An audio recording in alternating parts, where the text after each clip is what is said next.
We are live. All right, welcome to Gamerz Realm, episode 41. I can't believe it's 41 episodes already. Wow. We're joined by our friendly cast. And on my left, is it my left? Yeah. Katetsu. What's going on, you guys? Hope everyone's having a good one. We're joined by our newest member, Awakened Bacon. What's up? Katetsu's friend, Gab. Hi. And always, Mr. Switch, my buddy. Hey, what's going on, friend. guys? Oh, 1 sec, I muted it. Sorry. Okay. And we're joined by our very special guest tonight. Thank you very much for joining us, Miss Amelia Gotham. Hi, everyone. Had to be. Who's clapping? Okay, so Amelia, what we usually do is we start off by asking our guest their voice acting history, like they run through whatever they'd like to talk about in terms of that. So the floor is yours. Well, I got into voice acting because of somebody I was dating at the time, and basically like it just started to kind of garner some pretty big roles. Like I did Final Fantasy, Lightning Returns. I was a Chocobo cheerleader on that. Steel Battalion, did that one, a lot of Disney games, and then, you know, the big one, which was Zelda. So, yeah. Let's see. Favorite role that you've done thus far? Mifa. For sure. Yeah. Okay. That was just so fun. Like she's like the greatest. What I loved most about Mifa was that she was so strong and so soft at the same time. And like, that's not my normal voice either. So it was like, it was a challenge to try and like keep at that high pitch for the entire time that we were recording, you know? So it was fun, good challenge. When you auditioned, did they give you any idea that it was going to be the Zora character, or do they not even? No, they don't give you any information. Like video games are definitely like, it's different than a movie, right? A video game only gets one launch. So like they're very careful about when they release certain information, you know, and the NDAs are pretty ironclad, you know? So yeah, we knew nothing until we were actually in the booth recording. Then we finally figured out what it was, so. Yeah. Is that frustrating at all, or is that common courtesy, like to not be told too much? I kind of think it's kind of fun, you know, like the mystery of it, and then figuring out what it is and being like, oh, wow, awesome, you know, how fun. But yeah, no, it's pretty typical, so you get used to it. Is Mifa like the voice based off of anything? No, so when you're auditioning, they give you like sides that have obviously the character description in it. So it's just kind of, you get about 40 minutes, maybe half an hour before you go into audition. And you have to kind of figure out the character that you're going to, you know, make. So yeah, no, Mifa was my interpretation of the character description that they provided me with. So. Yeah. Were you familiar with the Zelda universe at all before going into it? Really? No.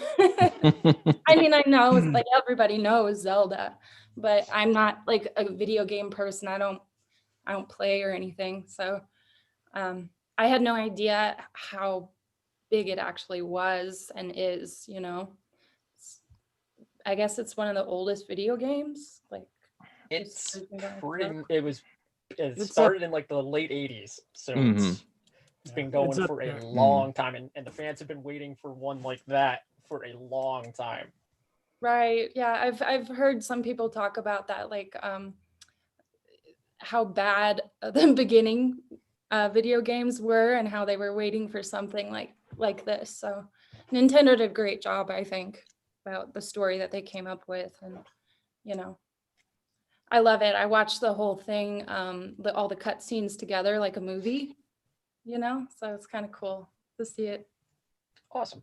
Okay, my last question for you before I open it to the floor is: do you have any advice for anyone starting out in voice acting today? Yes, practice every day because it's a very small pool, actually, of voice actors who get the jobs and they're working all the time. So if you really want to compete with those people that are working all the time, you need to be practicing every single day because they're working every single day, you know? So, yeah. Has it been Good difficult advice. during the pandemic to adjust to being, I guess, recording from home if you are? I am. I have a booth that a makeshift booth that I made in my closet and, just put a little time into it every day. The voice acting has actually gone up because of the pandemic, because on camera stuff is not going on as much. So, actors have been kind of forced to go into, practicing voiceover more than anything else. So. Nice. All right, we'll open it to the floor. Katetsu, what do you have for Amelia? Okay. Excuse me. Oh my gosh. um, so your resume, you do have you've done traditional acting as well, besides, voice actor. Did the traditional acting come first and then you were introduced to acting, or the voice acting, or was it they kind of, came in to your, in your vision when you first found out about voice acting? So I'm a theatrically trained actor, mostly musicals theater. Okay. So I went to college for that and dancing, and then moved to Los Angeles when I graduated and always wanted to be in movies. So Mhm. honestly, voiceover was not my first thing that I wanted to do, but Yeah. what I love is that I can be anybody when you do voiceover. I get kind of typecast as a certain person and it's very limiting, but with voice acting, you could be anybody. You can, there's no limitations based on how you look. Mhm. So I love that aspect of it, you know. And were there any challenging roles, like either from, voice acting to traditional acting? Was there any, I know you mentioned Mifa was a bit of a challenge, but was there like any other roles that you kind of feel like you had to study up more, or you kind of had to change your style, the way you approach that character? Um, the one thing that I did, I think that I'm the most proud of was The Turn of the Screw. It's Hmm. actually a Netflix show right now called The Haunting of Bly Manor, Oh, but that's okay. a play that I did, a two-person play, and it's about a 2-hour play, and I had 85% of the dialogue. Mm. So Wow. that was a challenge to memorize that amount, but I actually won an award for it. So, Oh, really? Awesome. so that That's was really, great yeah. role. I've done a little bit of well, I wanted to do acting, so I've done a couple of classes, and I know the hardest thing for me was just to like memorize roles, but then not just, I mean, memorize my lines, but not just that. If you had like a monologue, you had to like memorize that entire thing. And I think I learned was like, if you kind of study, like break the monologue in each parts and kind of study each part, then kind of, okay, now, go into it. It was a little bit easier, but even in standing in front of people, it's hard. It's kind of terrifying too. So I commend you, being able to, you start off your career in theater and then moving on that way. And I think that's great too, because a lot of just from what I've taken classes, a lot of that does make it easier to when you go in front of, or reading a script and filming in front of camera, because you kind of have takes. So it's like, oh, okay, well, I get a break, or I can ask for something during the filming, I'm assuming. But yeah, that's actually really cool that you start off at theatrical before you went into everything else. Yeah, I think the theater, there's nothing more thrilling, Mm. because if you're doing the same play every night, like the audience is different. So every night is different. And that it's just, I love movies and stuff like that, but there's nothing quite like live performance. Well, what was your what was your favorite like play that you've done when you were doing theater, or was it only that the two men? Was it the two one that you've done, the 2-man play that you did? Oh no, that was the Turn of the Screw. That was probably my favorite, but I've done quite a few plays. Mhm. You know, I've done Shakespeare. I've done Veronica's Room. That was one. Oh, okay. It's just like a number of different things. I worked with a couple of different theater groups in Los Angeles. One was Zombie Joe's Underground. That Okay. is like a miniature black box theater, and they do horror. So Right. like all kinds of different horror plays and stuff like that, which I thought was really fun on stage to play with blood packets and like, you know, Yeah. crazy stuff, and the goriness like live is pretty cool. Mhm. But and then I worked with the Visceral Company, who they don't exist anymore. They moved to Canada, but that's Yeah. where I did Veronica's Room and Zombies from the Beyond, which Okay. is a musical satire based on like B movies from like the 40s, you know? Mhm. So that was really fun. But yeah, done a few things. That's cool. That's cool. All right, that's all my questions for you. Okay. Thank you. Thank You know you. what? I'm gonna add one more. Is it hard when the theater is being recorded for, like, say, a Netflix special? Is it hard to adjust to the cameras being there, or like if I guess In like say theater? when musicals are on Broadway and then they're recorded for television? Is that what like the think I ever 2-man had show a- was? No, I don't think we ever recorded Oh, okay. our.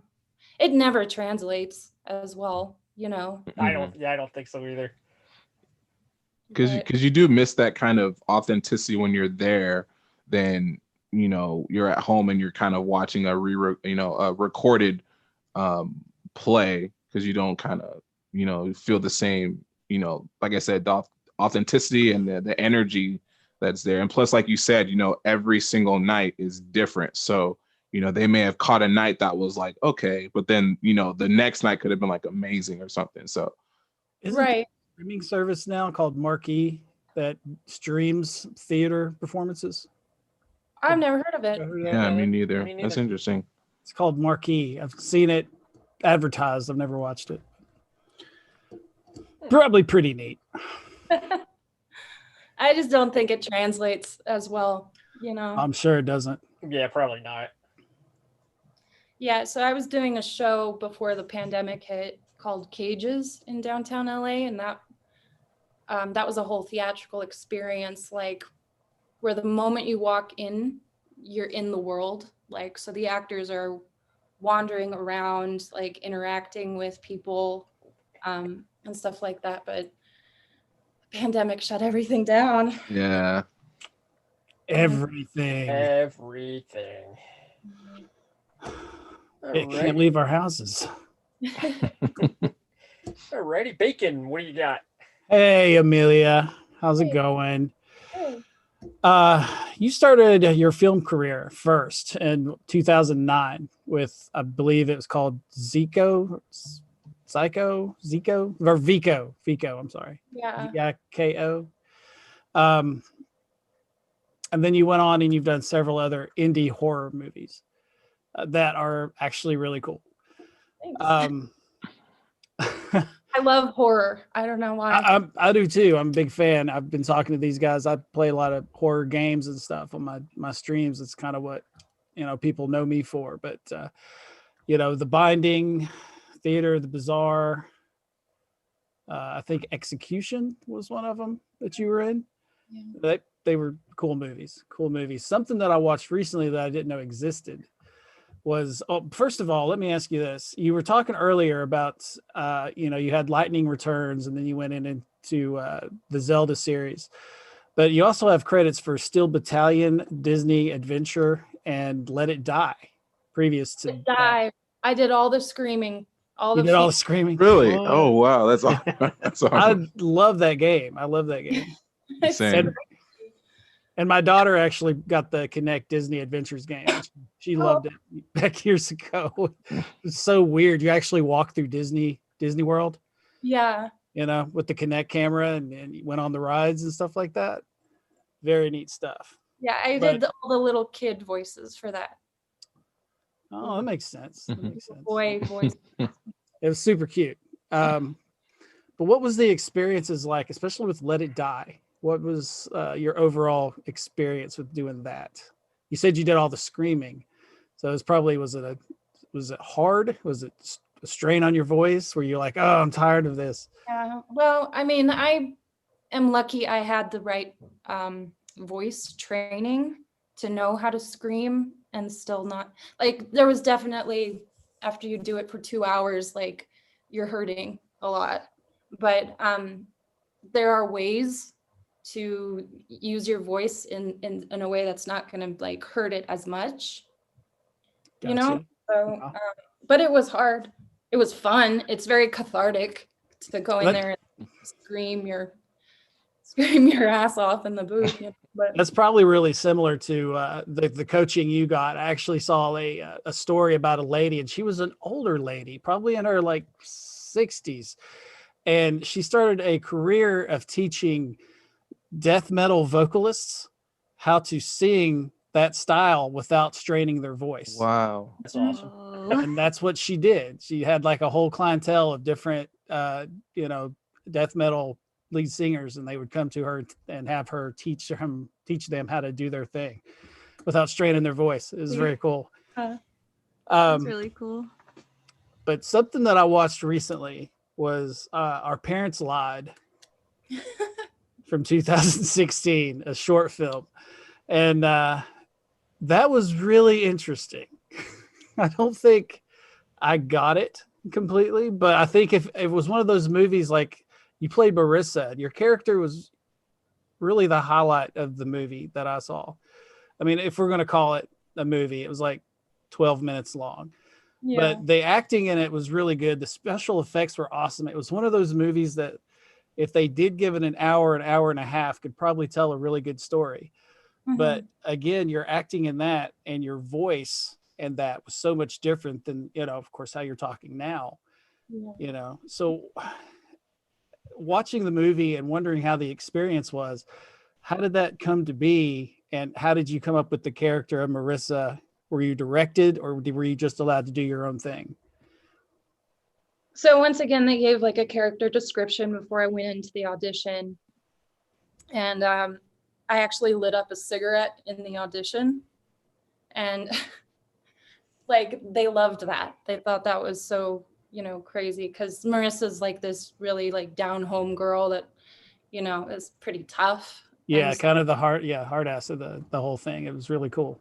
So it was one of those auditions I went into and I did not think I was going to get it because I saw the other women, and the kind of role that they thought that should be, which was someone who doesn't necessarily look like little blonde girl with, anyway, but I got it and it was so fun to be able to really reach into that character and just not play the norm, So, Yeah, it was definitely a little off the wall, but I enjoyed it. I enjoyed the story and then the back and forth from the little boy to his adult version that was actually telling the story. It's very neat. It's very neat. It was But- fun because we actually went camping we went out into like Big Bear area and camped out for 3 days and filmed that. So- Really? Oh Oh, wow. neat. Huh. What did you do in Steel Battalion? Just out of curiosity. Oh my gosh, I don't even remember. Probably like old soldier or something, like a female Right. soldier. Well, you've been pretty busy since you started your career, so Mhm. you seem Luckily. happy. You've done some really cool stuff, and I'm just happy to get a chance to talk to you. So Thank you. Alrighty, Gab, what do you have? All right, so I actually have two questions. So this is my question.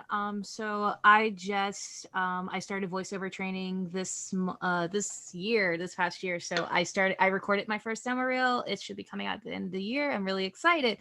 But the one thing that keeps me kind of, back a little is my motivation. Sometimes I kind of lack it at times. My energy, my motivation doesn't exactly match.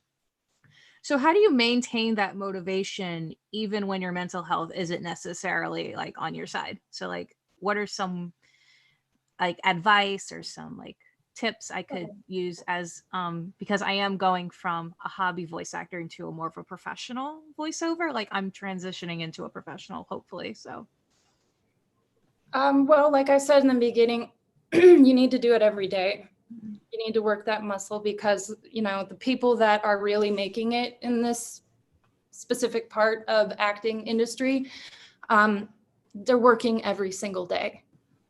So I think it's like working out. It's like any other habit that you want to develop. Like you just kind of have to make it a priority. right. So no matter what's happening between 5:30 and 6 p.m. at night, I'm going to work on some kind of material. Right. And the thing is, yeah. Yeah, I do, like I said, I do a variety of voices, like on my own time, I do them with friends. It's kind of like, hey, I know this is what I want to do. And then I do have another question because, as a, voiceover person who wants to go pro someday, it's been a childhood dream of mine. I also asked Mifa, with her accents, trying to develop an accent, like what are some good ways to sort of get that authenticity out there? Just listen and repeat, watch some British films and start to, kind of match what they're doing. Sometimes I would go into like a bar or restaurant and start talking with people in an accent and try and like make them convinced that it was real. Because when it's conversational like that, then it becomes more ingrained into you and it just becomes kind of natural, For sure. So yeah, it's just listening, repeating. And there's some great tapes and stuff on YouTube that you can watch, but yeah, it's just practice, Much appreciate. Yeah. I definitely looked into like the British English accent, tutorials on YouTube, because that's one that would be, very, something I could develop and hopefully train with, because, it comes in good use. Yeah, that's definitely the one you're going to want to develop the most, because most games are, like British is like a big thing. So Alrighty. If you can do British and Australian, you probably got it made, right? Yeah. Alrighty, Switch. What do you got? All right. I wanted to touch back on the movie or the Mannequin in 2013. And I was watching this scene where I'm just watching this and the mannequin's like coming through the door and you're screaming. It pulls you through the door. How did that scene work out with you? I mean, because I thought that was cool. A second, you played it so well. You're just like, man, you about to get murdered, or you got murdered in that scene. And how many outtakes did you do for that? Spoilers. Was it one outtake or? So many mistakes in that scene. Like if you watch it again, you'll notice like you could see my mic on me when I get dragged out. Like, Oh no! Oh, I gotta check that out again. Yeah, it was just the director with a mannequin arm that like reached in, and then it's all just me faking that I'm being dragged out. So You were dragged out. Yeah, they totally did that. It was just, I guess I have this thing with mannequins my whole life, and I look at one, I turn away because I think it's gonna come alive. And I saw this, and I thought it was really cool though, just to watch that and just like, man, she totally did that, and yeah, just screaming like heck. So, let's see. My next one is I see that you do a lot of modeling. How's that working for you? And I've been. Go ahead. Sorry. not so much anymore. I mean, I have a photography business as well, so I love photos. But getting a little old to do to do modeling anymore, but it's fun, you know, once in a while. I like the whole, like, I like the art of it, and, you know, photographers coming up with this, you know, crazy concept, and I like hair and makeup and all that. So it's fun, but it was always a hobby. It was never like my goal, you know. I don't know. Like I said, not, like you're saying, being old. We're not old. We're all young in here. We're always gonna be young and hard. And you look like you gotta be like 19 right now. I don't know what I'm seeing. Feel young, think young, and we know that. I saw your last post and I was reading it. I was like, oh, come on! I know you get a lot more inspiration. You can do so much more with the photography, and I hope that, you know, encourage yourself to get more into, you know, doing, you know, if that's what you want to do even longer. I think you got a lot more to go for. Be more passionate. What was your proudest moment you've ever had in your career of anything you've done? Whoa. Like, proud is something that just hits you at that moment. You're just like, I'm so proud of myself, you know? Wow, that's a loaded question. There have been great strides. Turn of the Screw, I know I go back to that again, but that was a huge accomplishment for me to be able to pull that off. And then being given an award for it is kind of like that validation. Like, oh, okay, maybe I am good enough. Or, so, you know, artists always doubt themselves constantly. So MIFA, you know, felt like a great accomplishment as well. I don't know, man. Like, there's all kinds of little things that I guess add up into, you know, feeling worthy in your career. So, yeah, I mean, I am proud of myself and some of the accomplishments that I've been so lucky enough to participate in, but it's not over. So maybe ask me that question in 5 years and maybe something else will come up, you know? Well, we'll make sure we'll write that down. Get back within 5 years. I'm going to ask you that question. Put that on your Google we'll calendar. Make sure we're next appointment. 5 Yeah, there's so much to Yeah. look forward to, and I'm sure it's exciting to where you're at, since Zelda has Breath of the Wild and Age of Calamity. When you did Breath of the Wild first, and then they called you up for Age of Calamity, how did you feel? Was it more excitement? Oh my God, I get to play this character again? Or Yeah, I was so happy that they asked me back. I mean, I've had a little bit of difficulty with the whole convention thing. Like, all the other cast members have been to a lot of conventions. I've never been to one ever. Really? So, not yet? not yet. Oh, Huh. I recommend them. I mean, I cosplay, and every time I see, like, you know, these people attending, you know, these voice actors, I'm just like, oh my God, you know, it's my happy place. I miss conventions with all my heart. I have to remind myself, okay, we'll get at a convention again sometime. And, you know, I do have hopes, you know, going to conventions, you know, as a voice actor. Right now I'm going as just a casual cosplayer, but hopefully I can meet fans and, you know, grow my clientele and just, you know, go out there and motivate people. That's my goal, is to kind of give some wisdom once I make it to where I want to be. It's amazing how 10 months we can go from going to sporting events to cons to concerts and everything. And now 2 months later, it's like, I have almost forgotten what that feels like. Yeah. That's so true. It's so true. I think I have one more. Shoot, I think it just spinned off my mind. Do you think that Nintendo's going to be calling you up for future projects moving forward, based on your great work with MIFA? You think this is not the last time you've worked with them? You think there's future with them? I hope I get to work with Nintendo again, but that's not really how it works. Like, they're not going to be like, oh, you did such a good job in this, like, let's have you back for something else. It's just not how the casting process works, you know? So we're hoping to see more of you. So, you know, and in the coming years, and yeah, definitely very excited for that. Chichuki, you want to go ahead? I'm opening the floor to any questions. Anyone have any Anything I guess it's further? kind of how Sean said yesterday. He was like, send it and forget it. So you do the audition, you send it out there, you hope for the best, not that any real relationships between the company and yourself is formed, but we may see you later, kind of a thing.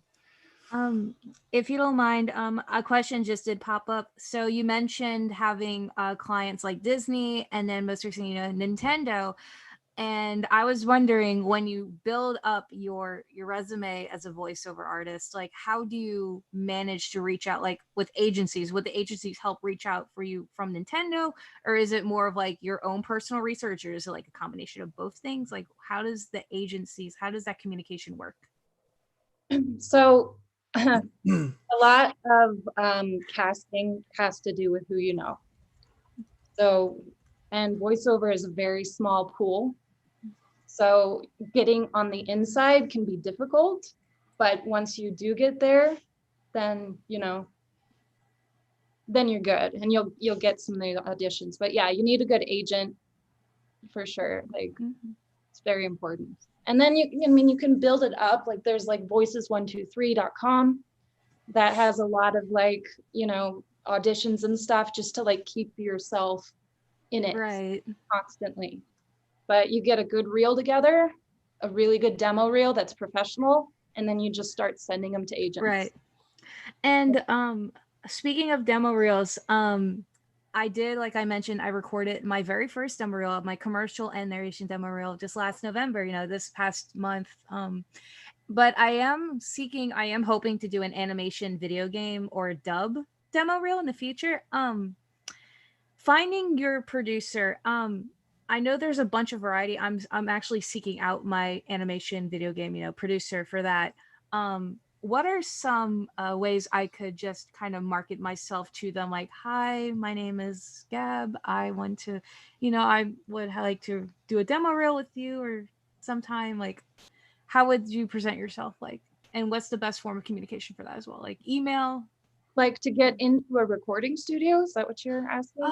No, it's more of like getting to know, like if they had any availability and see if they could work with you on recording your demos. Well, I mean, it's gonna be a few $100s to get it done in a professional recording studio. It's just how it is. But I mean, they'll take your money. You just have to ask. Right. I don't think it's really about like trying to get in good with the recording studio. You're just like, hey, I have a demo. I want this. I want this. I want this. Right. Do it for you. Much appreciated. Thank you so much. Nice. I know. Go ahead, Tessie. No, I was saying, just going back to what I remember. I was watching Sean's interview yesterday, and he was mentioning something, just kind of on the line of what Gab was saying, how she wanted to voice either anime or animated or video game characters, and he said that one of the things, it was a contest or something. I kind of caught it midway, but he said he voiced a line segment in Rurouni Kenshin, and just how he did it and that validation he got from it, sure that kind of boosted not just his his own morale, but for everyone else to kind of say, all right, this is a guy that we want to see do other things. So I'm sure there's ways you can, like, I've met other voice actors who've done their own productions and just like voice all of their stuff, and they will just clip it and put it on YouTube just to kind of get that word out, where it's like, okay, this guy did, he voiced character from Saint Seiya, or he voiced a character from Bleach, or anything. He just posts it up and just continues to do that. So I'm pretty sure that's an easier and probably cheaper way to market yourself as well. Just I would hope it's cheaper. I hope so. Right. You gotta make friends. You gotta make friends with people that are already doing it. Getting a mentor, I think, is a really good idea. Like, get in with the people that are already have the career that you want. And then you start hanging out with them, and they help you, and then opportunities start to present themselves. They're like, oh, who would be good for this person. So it is a lot about who you know. you know. That's the one thing I kind of struggle with was making connections with others, only because, you know, I mean, I studied theater. I got my bachelor's in theater. I did art, you know, I was always the artist in my family.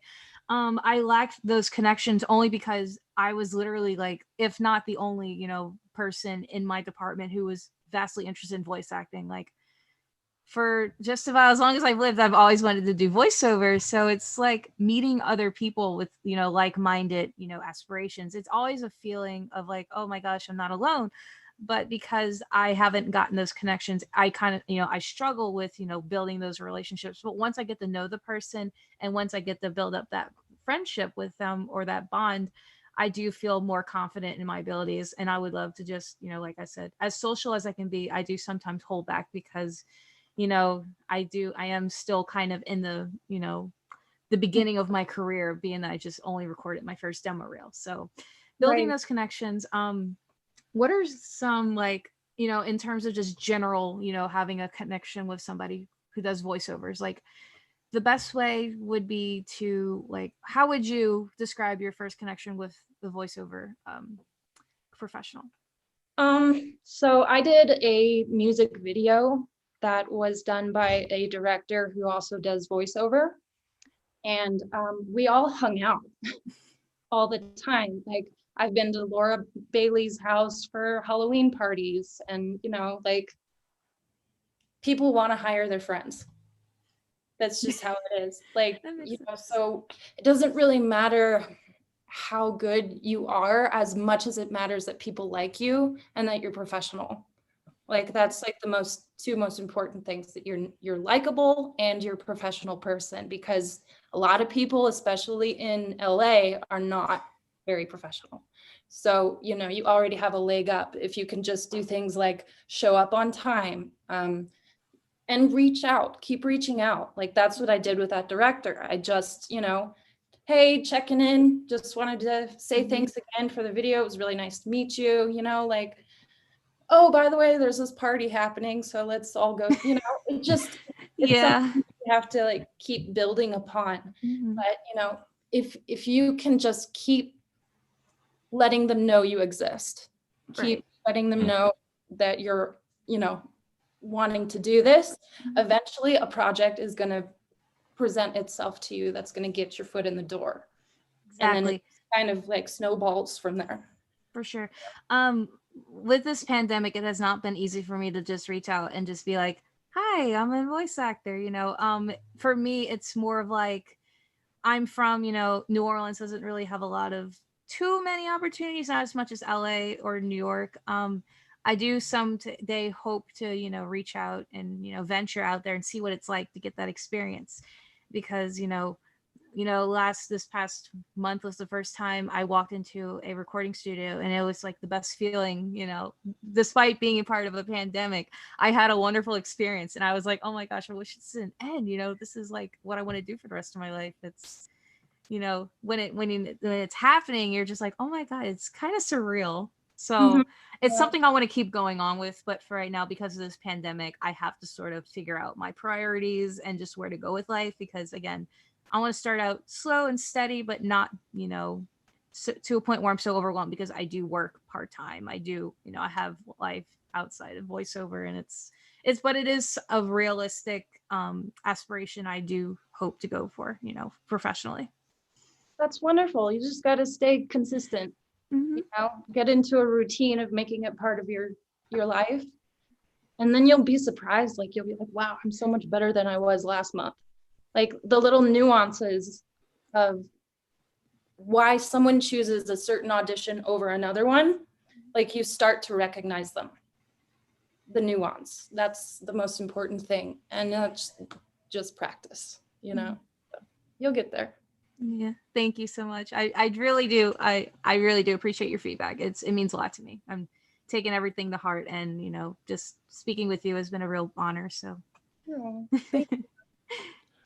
What was I really like your dog. Oh, yeah, I was gonna say that too. You have the coolest looking dog. You'd be like, what'd you do to him? He hasn't moved this whole time. Yeah, please tell me how awake. you do that so I can do that with my 2-month-old pup. Because my 2-month-old pup is just like, he loves to play and da da da. And it's like, all right, time to go, because we have to keep him in the cage. Just kind of, he has some health issues, so we have to keep him in the cage. And he's just like, he looks at everybody and then he just starts barking and barking, and we're just like, sometimes he'll get me. I'll sit there and look at him. I'm just like, all right, little runt. So I'll open it and I'll just hold him. And my mom would be like, you just spoil him. I'm just like, he's a 2-month-old baby. You have to kind of spoil the 2-month-old baby. They get lazier as they get older. 'cause Yeah, that's really the only way around this is my second boxer.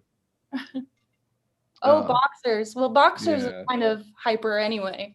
Yeah, this is my second one. I think I've had one before as a pup. So everything I'm experiencing is just like, oh God, I gotta go through this again. All right, I'll deal with the teething on me and all that stuff. I'll just like, I had my old hoodie and he just started chewing on that, and I got tired of pulling the string back. He'll find it, and I'm just like, all right, go ahead. Keep you. Dog's name? Taylor. Dog's name is Taylor. Okay. Is your dog Amelia? What's your dog's name?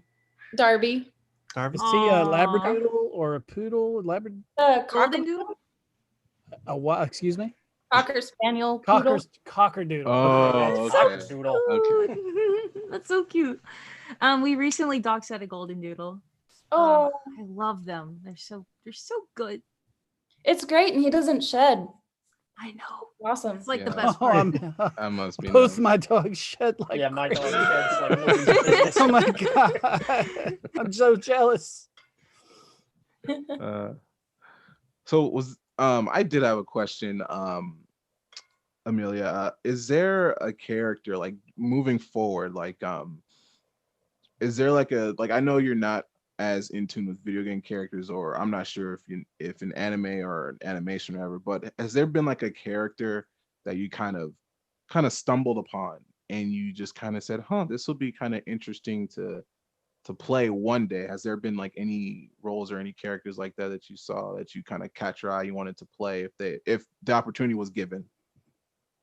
Like specifically video game? Or just like either video games or like animation or any types of I'm just not educated enough on right.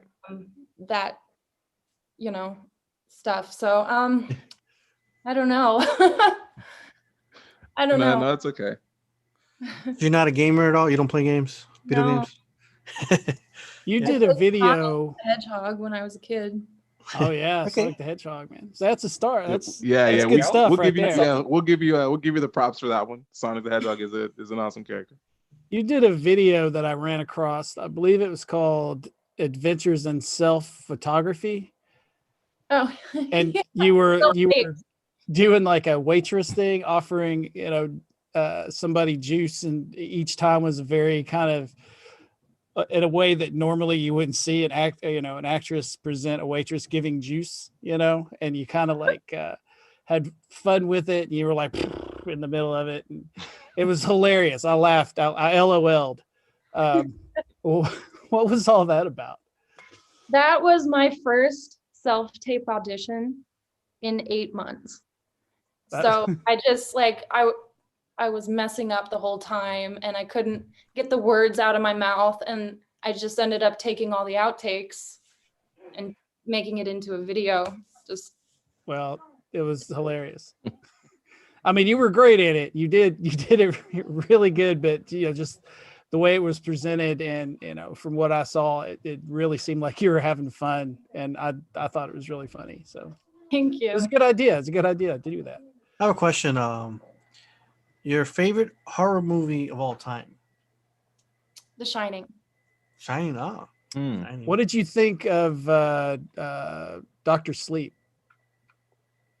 I didn't see that one. That's the sequel that came out with Ewan McGregor like a couple of years ago. Oh, that's right. Yeah, That's right. recently. Was it like 2018, 2019? Beginning to yeah, 18 maybe. Yeah, it went through and kind of. I think that Stephen King wrote a book on it too. I'm not totally sure, but then they went and made. So Ewan McGregor played the little boy from the first one, all grown up, and kind of finished what was started in the first one. No spoilers. It was really cool, but watch it.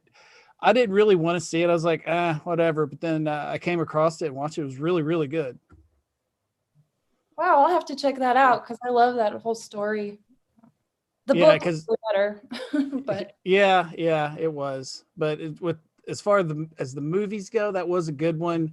And this movie actually does a really good job at bringing it all back around, and then kind of capping it off, where it was kind of left on a hanger, So if you like horror movies, and I think you might, that's a good one. You should watch that. Everybody, all you guys should watch that. We do have a question from DJ Riolu. He's asking, what is your favorite Christmas movie? Since we're in the time of year, right? We're in Perfect the question to single ask. digits till Christmas. 9 more days. Oh, it's too soon. Too soon. Yeah. I know. Home Alone. Come on. It's a good one. Okay. Yeah. Die Okay. Hard. Okay, I can see you get with that one. Okay. Die Hard. Yeah. It was during Christmas. It did take place during the holidays, so that yeah. Would you consider The Nightmare Before Christmas a Christmas movie or a Halloween movie? I say both. Right? Yeah. Both. Yeah, it could be both. I can say it's both I too. agree. Yeah. Hey guys, Yeah. we're in the 45-minute mark, and CHICHUKI, you wanna head everyone with the last Yeah, I'm gonna ask one or two more questions. What was the music video that you were in? Oh, the one I was talking about? Yeah. So it was Pepsi and Rock Band did like this promotional video. So it was hard to explain, but it was all about Rock Band. So we had to play, the guitars and like walk around Los Angeles and stuff. Oh, that sounds I pretty think cool. I remember that. I think I kind of remember that. So I was you're a big in Rock gamer. Band. You're a gamer. What are you talking about? You know Rock Band. You kind of played Guitar Hero. Oh yeah, definitely in college. All right, Katetsu, any final thoughts? Just thank you for being on here with us. Definitely your portrayal of Mifa definitely gave the life of Breath of the Wild what it needed, especially in that region of the Zoras. So definitely your contribution to that just definitely brought the world to life completely. Thank you so much. It means a lot. Okay. Before we go on, we have one more final question from DJ Riolu. What do you like about Mifa? I think it's great that Mifa can be both simultaneously very feminine and also kick-ass. I think that Nice. there's a lot of, growing up, there's a lot of like, you can only be one or the other. You can either be a tomboy or a girly girl. And I think Mifa is both. And I think more little girls need to see that so that they don't have to feel like they need to choose one or the other. Absolutely. I agree with that. Mhm. My daughter loves Mifa, and my wife actually. They're both big fans of Mifa, and you of course. I really, being a fan of both video games and horror movies, I really, really love what you're doing. You're doing a great job, and you seem to have a solid career, and I just want to see you do so much more in the future. So good Thank luck to you and your future endeavors. Thank you. Gab, any final thoughts? I really appreciate the opportunity of being here with you guys and Amelia and just getting some insight of a VO professional's perspective on just how the industry is and her experience with her characters. It really is, it's very nice just to build those connections. And, I've been really, busy this year, just trying to build up that my career and sort of like slowly but surely, the first year, like I'm still in my first year. So with that being said, I want to thank you all. I want to thank, the viewers, just letting me talk and say, give out, my questions. And again, it's been a pleasure really. And I want to thank Katetsu for giving me this opportunity as well. No problem. Nice. All right, Mr. Switch, any final thoughts? Yes, thank you so much for this opportunity, and I'm sorry that I was more confused the first time when we talked on Twitter, and then I put you on blast. She's gonna be on this and that, and then and we waited. I was like, oh, I messed up, and then we communicated properly, and so, but it was okay. We have the moment here. We've enjoyed it, and I appreciate you so much for giving us your advice and your inspiration that you bring to us, and we hope to keep seeing you, flourish beautifully as you are now, and just bring out that more. You got a lot more coming for you in life, so we're gonna be right there with you. So thank you so much for this opportunity. Thank you so much. The pleasure is all mine, really. Thank you. All right, Mr. Switch, I'm just going to ask you, what time are we on in the next couple of days for the viewers watching? Tomorrow we'll be on with Lionel from the Thundercats at 7:30, Okay. and then on Friday we have John Stalker, who's the voice of Toad from Super Mario Bros. Super Show, and a lot of other. We've had him before previously.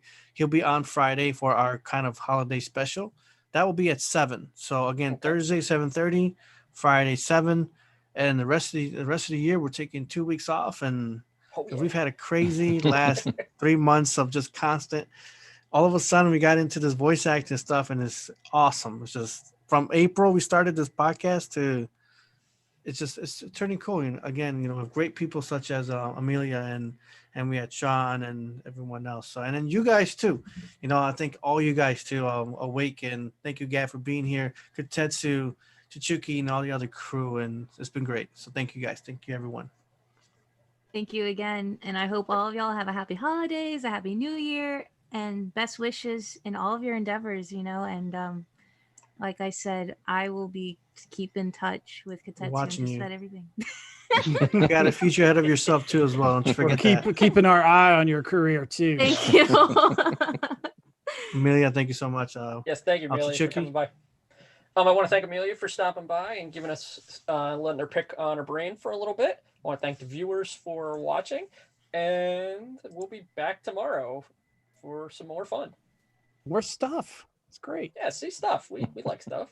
See you guys all next time. Thanks, Amelia. Good night, guys. Yeah, Bye, thank you. guys. Bye, y'all. Laters. Bye. Good night. Bye. Good night.